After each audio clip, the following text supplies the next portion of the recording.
Welcome to this video, Shilimet, and we try to play another knight off here after d4. Or does he want to play bishop b5 or something? Okay, a4. I mean, what does he want to do with this setup? Just delaying the d4. Okay, I don't mind playing the knight off anyway. So I expect him to play d4 sooner or later. He doesn't. So this looks like a bit like a Grand Prix attack later on when he moves the knight to g5 and follows up with f4. Okay, what I do now is trying to use this diagonal. It's pretty weak in the eyes of white. He doesn't have any kind of control here. Does he want to give up the bishop pair? Let's see. He does. Should I play the queen? But I want to have the queen on c7 here, I guess. So my whole setup is aiming for the dark squares here. So I want to keep control over the squares d4 and e5. And at the same time I want to avoid that he can jump to d5 or the white squares in the center. So I'm pretty happy with my position in the center. So as you can see, I have control over 3 squares, so to say. Just e4 is totally under control of white. Okay, he virtually gives me the square f4 for free, so I can jump with my bishop maybe later to f4 if this knight moves away. So whenever he moves a knight, I will play bishop e5. If he wants to do something in the center, he needs to play c3 and d4, but then his king is not very safe now here. I can even think about playing something like e5 later, just, you know, giving up the black bishop and playing e5, totally closing the position on the king side and then trying to destroy him here on the queen side.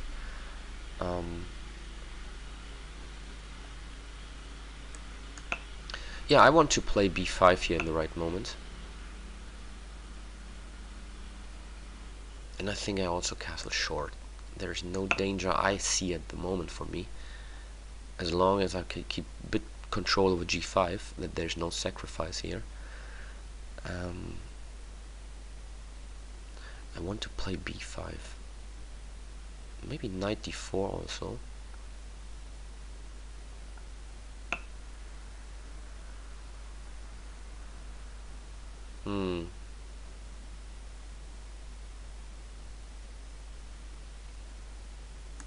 Okay, let's play this first. So I guess he will play knight e2 here.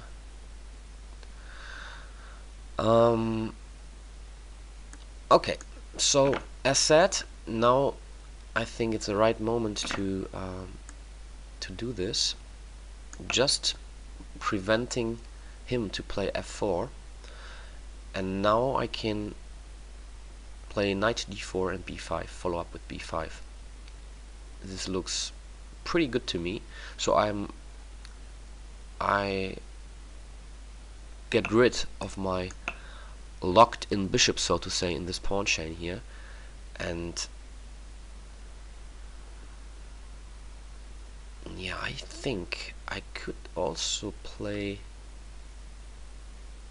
bishop e6 here later on. Okay, he wants to protect this pawn. Let's play b5. So I have the open a file now for my rook, for my major pieces, and yeah, this looks extremely good. So bishop e6 maybe.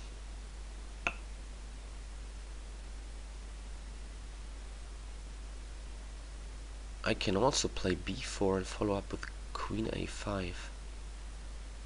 I mean, he needs to move But first, let's get rid of this bishop. So I guess he needs to take now. I thought he needed to take. How does he want to protect this bishop here? The piece here, the pawn on d5.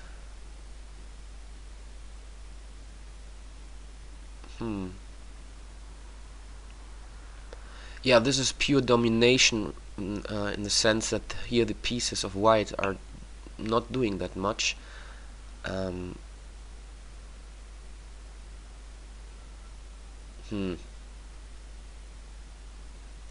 Should I take with the pawn on e5 or on g5? I think both is good.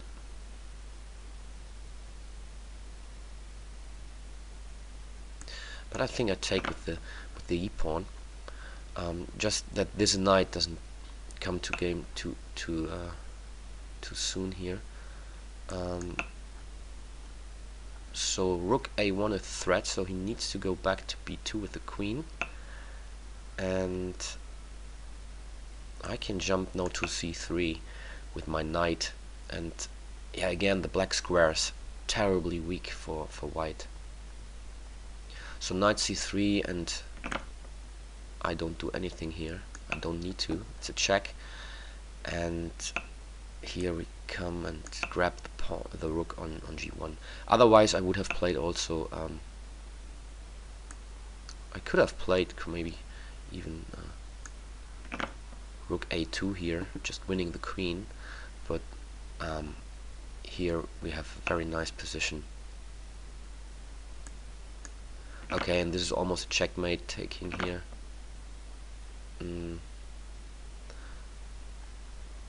What's the quickest way?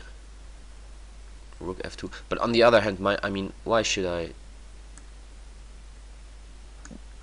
think that much here?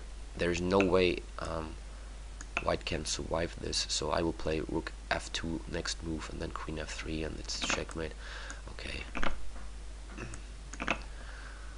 It's also working like this. Yeah, so in this game, I think most important part was playing for the black squares. And just look at this position. I like it that you can see that all my pieces, and despite the king, are on black squares.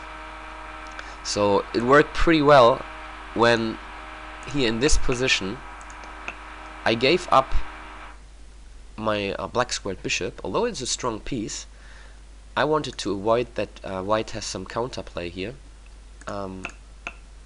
because once he opens up the position, it might become dangerous for my king. So I wanted to close the position with pawn e5. But if I move here in this position e5, my bishop on g7 would be like another pawn.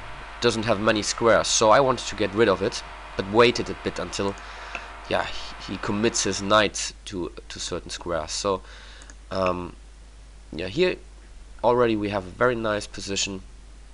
There is not a lot of counterplay of white. He needs to regroup his pieces. If I were white, I would maybe try to play knight g1, e2, g3, f5, something like this, and yeah, maybe also walking with my king here to the king side, because the king side is safe later on. Yeah, I could have taken here on g4 all the time, but this was nothing I only thought a second about, because this just helps white. He can play rook g1, I need to move back, and then he can maybe sacrifice here on g5 later on. It just opens up the lines here on the king, and this is nothing I want to do. I want to keep this position closed here on the king side and open up lines on the other side of the board, and this worked pretty good. And here you could also see again black square domination. All these black squares are in my hands, so yeah, there's not a lot of white can do to avoid the disaster. And yeah, try to find these weaknesses, and thanks for watching.